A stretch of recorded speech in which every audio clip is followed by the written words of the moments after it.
नमस्कार। आपका बहुत बहुत स्वागत है। सूर्य ग्रहों का राजा, कुंडली का सर्वे सर्वा, आपकी आत्मा। सूर्य को 30 कलाएं प्राप्त हैं।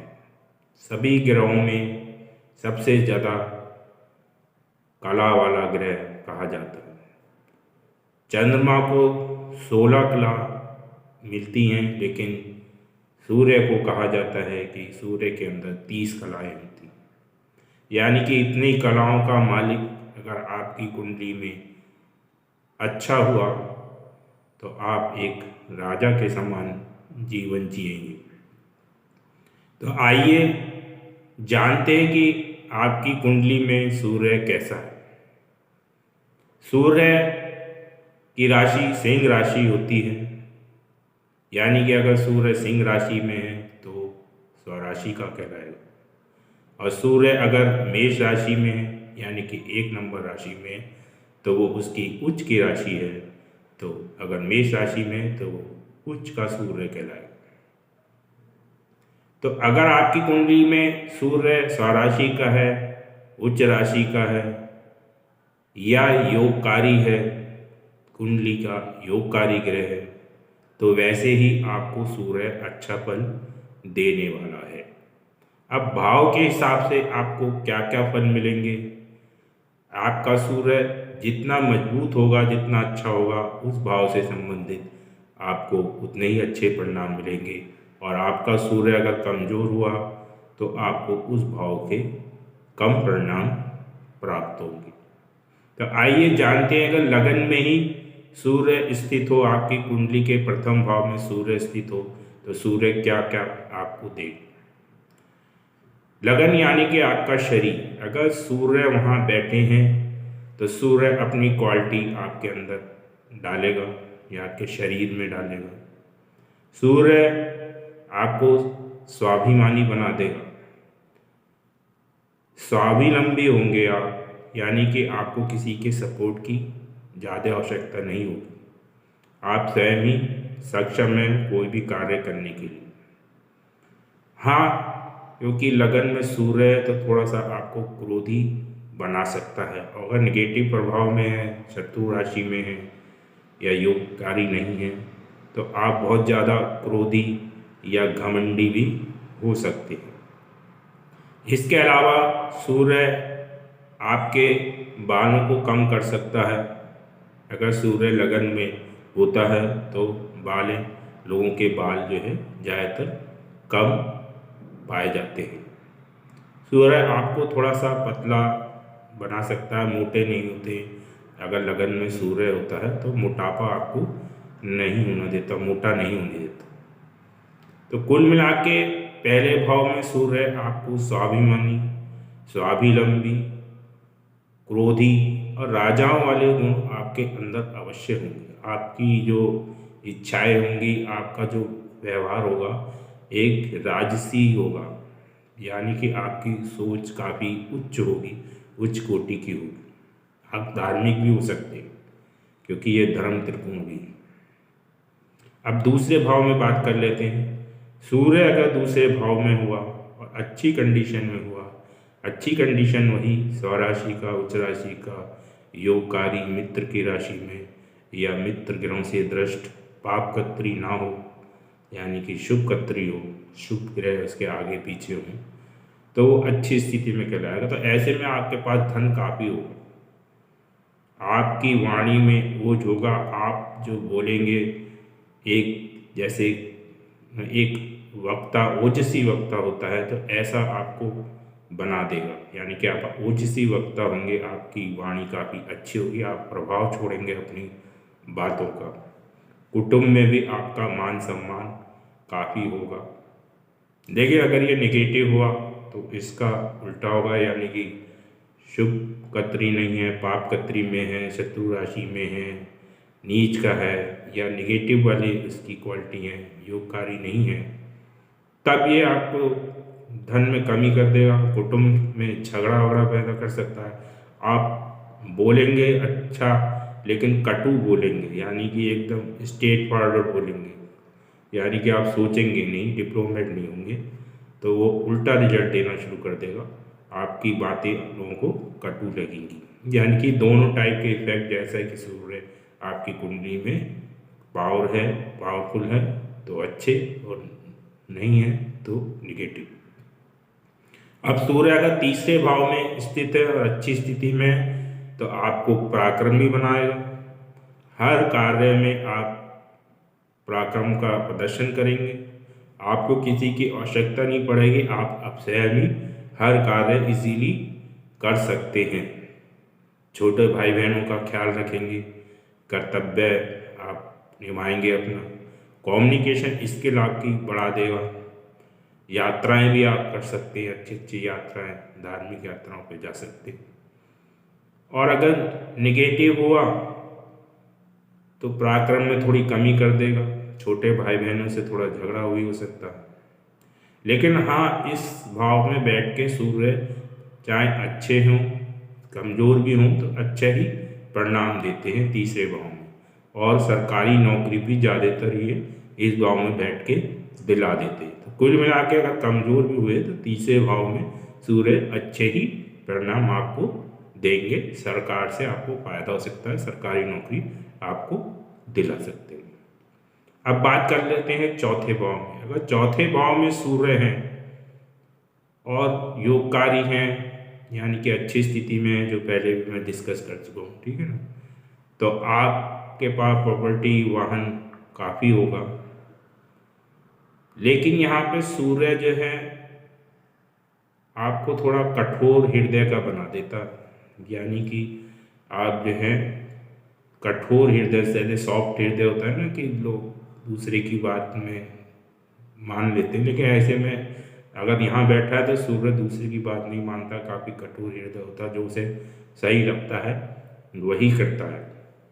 और थोड़ा माता को भी कष्ट यहाँ पे सूर्य दे देता है, माता को कष्ट हो सकता है। यानी कुल मिला के सूर्य के यहाँ पे मिले जुले परिणाम कहे जाएंगे, ना बहुत अच्छा ना बहुत बुरा, वो सूर्य की कंडीशन के आधार पे डिसाइड हो। अब पंचम भाव के सूर्य की बात कर देते हैं। तो पंचम भाव में सूर्य बुद्धिमान बहुत बना देता है आपको, विवेकशील और बुद्धिमान काफ़ी आपको बना देता है, क्योंकि बुद्धि में ही सूर्य आपके बैठे में है और काल पुरुष की कुंडली में भी सूर्य का ये घर होता है। तो ऐसा व्यक्ति काफ़ी बुद्धिमान, चतुर, समझदार, विवेकशील और राजा की समान काफ़ी प्लान करने वाला, अच्छे प्लान आपको कर सकते हो, आप अच्छे प्लानर हो सकते हो आप ऐसे। लेकिन यहाँ पे थोड़ा सा क्रोध आपको जरूर दे देता है, ठीक है ना। ज़्यादातर आपने देखा होगा काफ़ी विद्वान लोग क्रोधी भी होते हैं, तो ज़्यादातर उनका पंचम भाव में सूर्य होता है कि विद्वान तो होते हैं, लेकिन अगर आप थोड़ा सा उनके अनुसार बात न करें तो उन्हें क्रोध भी जल्दी आ जाता है। तो इस टाइप की प्रॉब्लम ये देता है। थोड़ा सा संतान में भी दिक्कत देता है संतान, लेकिन संतान भी इनकी इंटेलिजेंट ही होती हैं, बुद्धिमान भी होती हैं, लेकिन संतानें थोड़ी कम होती हैं। अब छठे भाव का सूर्य भी काफ़ी अच्छे परिणाम देता है, जैसे कि मैंने तीसरे भाव में बताया कि कमजोर हुआ फिर भी सही परिणाम आपको प्राप्त होंगे, वैसे छठे भाव में भी अगर कमजोर भी हुआ तब भी अच्छे परिणाम आपको प्राप्त होंगे। यहाँ पर सूर्य अगर अच्छा हुआ तो आपको डॉक्टर भी बना सकता है, ये डॉक्टर के लिए सूर्य अगर हैं तो काफ़ी अच्छे प्लेसमेंट है। यहाँ पर आपके कोई शत्रु वगैरह हैं, उनसे झगड़ा है तो शत्रुओं का भी विनाश कर देता है, शत्रुहंता बना देता है। रोग वगैरह ऐसे व्यक्ति को कम ही होते हैं, अगर होते भी हैं तो शीघ्र उसको समाप्त कर देता है। तो ऋण वगैरह है, लोन वगैरह है, तो उसको भी शीघ्र ही निपटारा कर देता है। यानी कि यहाँ पे सूर्य कुल मिला के काफ़ी अच्छा माना जाता है। अब सूर्य की सप्तम भाव में प्लेसमेंट की बात कर लेते हैं। सूर्य जो है एक जो है विरक्ति या डिटैचमेंट वाला ग्रह है, ठीक है ना। तो ऐसे में पार्टनर से थोड़ा सा मतभेद रहते हैं, वैवाहिक जीवन बहुत अच्छा नहीं होता है। अगर सूर्य नेगेटिव हुआ बहुत ज़्यादा तब तो तलाक तक की संभावना भी आ जाती है, नहीं तो पति पत्नी में बहुत ज़्यादा कलेश होता है।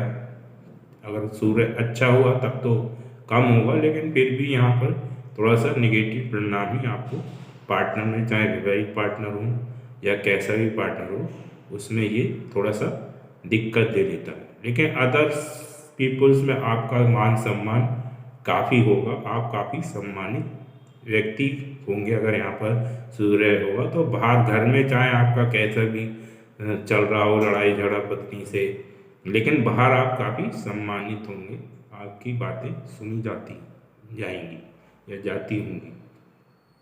अब सूर्य अष्टम भाव में बात कर लेते हैं। तो अष्टम भाव का सूर्य बहुत अच्छे परिणाम नहीं देता है। यहाँ पर सूर्य जो है आपको मानसिक तनाव आपका बढ़ा देता है। आप जो हैं गुण विद्याओं में या जो रहस्य वाली चीज़ें हैं उसमें तो अच्छा परिणाम आपको मिलेगा, लेकिन मानसिक तनाव यहाँ पर अवश्य सूर्य दे देता है। तो ये इसकी यहाँ पर अच्छी प्लेसमेंट नहीं मानी जाती। अब 9th हाउस धर्म त्रिकोण है, तो यहाँ पर सूर्य आपको धार्मिक बना सकता है। अगर सूर्य अच्छा हुआ तो आप काफ़ी धार्मिक होंगे, काफ़ी दयालु भी हो सकते हैं, अच्छे स्वभाव के व्यक्ति होंगे, पिता भी आपके अच्छे हो सकते हैं, पिता के संबंध आपसे अच्छे हो सकते हैं।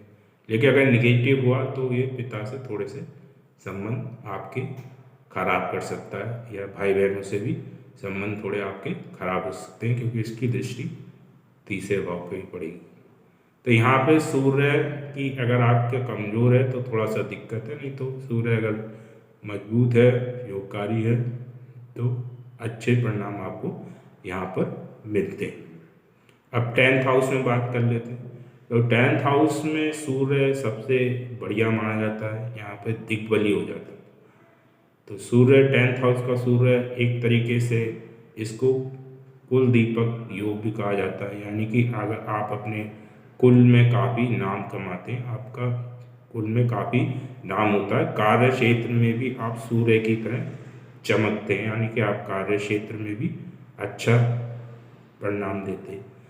लेकिन सूर्य योगकारी हुए, उच्च के हुए, स्वराशि के हुए, मित्र राशि के हुए, शुभ कत्री हुए, तो ये परिणाम बहुत ही अच्छे मिलते हैं। तब तो आप टॉप के लीडर भी हो सकते हैं, टॉप के ब्यूरोक्रेट टेक्नोक्रेट भी हो सकते हैं। यानी कि कुल मिला के यहाँ पर सूर्य चाहे अच्छा हुआ, चाहे खराब भी हुआ, नीच का भी हुआ, कमज़ोर भी हुआ, तब भी आपको बहुत अच्छे परिणाम आपको सूर्य के अन्य भाव के अपेक्षा इस भाव में मिलते हैं।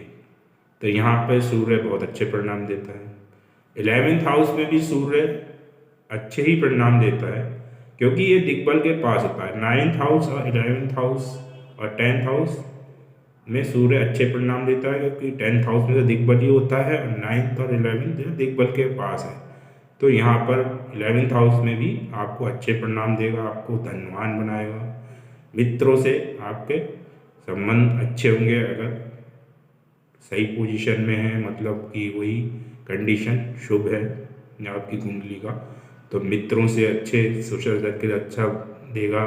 धन तो आपको दिलवाएगा ही दिलवाएगा, बाकी कोई भी इच्छा पूर्ति भी आपकी इसकी दशा अंतरदशा में अवश्य ये करवाएगा, आपकी इच्छा पूर्ति भी अवश्य करवाएगा। अगर ये कमज़ोर हुआ और योगकारी नहीं हुआ, फिर भी ये जो है इतना बुरा नहीं देगा आपको, यानी कि 11th हाउस में कुल मिला के सही परिणाम आपको प्राप्त होंगे, बशर्ते वो 6, 8, 12 का स्वामी ना हो। तो 6, 8, 12 का स्वामी होगा तो उसको उस भाव के फल भी देने पड़ेंगे, तो इस वजह से थोड़ा सा निगेटिव हो सकता है। नहीं तो सूर्य जो है 9, 10th, 11th में अच्छे आपको परिणाम देता है। अब 12वें भाव की बात कर लेते हैं। 12वां भाव जो है आपका व्यय का है, विदेश का है, सैया सुख का है। तो ऐसे में अगर सूर्य यहाँ बैठा है तो आपकी नींद में कमी कर सकता है, ठीक है ना। तो ऐसे व्यक्तियों को नींद ना आने की या कम आने की शिकायतें हो सकती हैं, नींद में सोने के बाद भी आप उठ जागे हुए हैं, नींद नहीं आ पा रही है, तो इस टाइप की दिक्कत देता है। आइसोलेशन भी करा, यहाँ पर आदमी का मन जो है अकेला रहने का बहुत करता है। ऐसा व्यक्ति जो अकेला रहना पसंद करता है, क्योंकि आइसोलेशन का भी है, तो यहाँ आत्मा चली गई आपकी, यानी कि सूर्य आपकी आत्मा है, तो आपका अकेला मन करेगा यहाँ पर सूर्य होने पे। विदेश के लिए अच्छा है, विदेश यात्रा यहाँ पर आपको करा देता है, ठीक है। और थोड़ा सा कंजूस प्रवृत्ति का भी ये यहाँ पे बना देता है, वह आप कम करेंगे, खर्चे कम करते हैं। तो कुल मिला के आपके 12 भाव में सूर्य का क्या फल है, ये मैंने आपको बताया। इस वीडियो में इतना ही। धन्यवाद।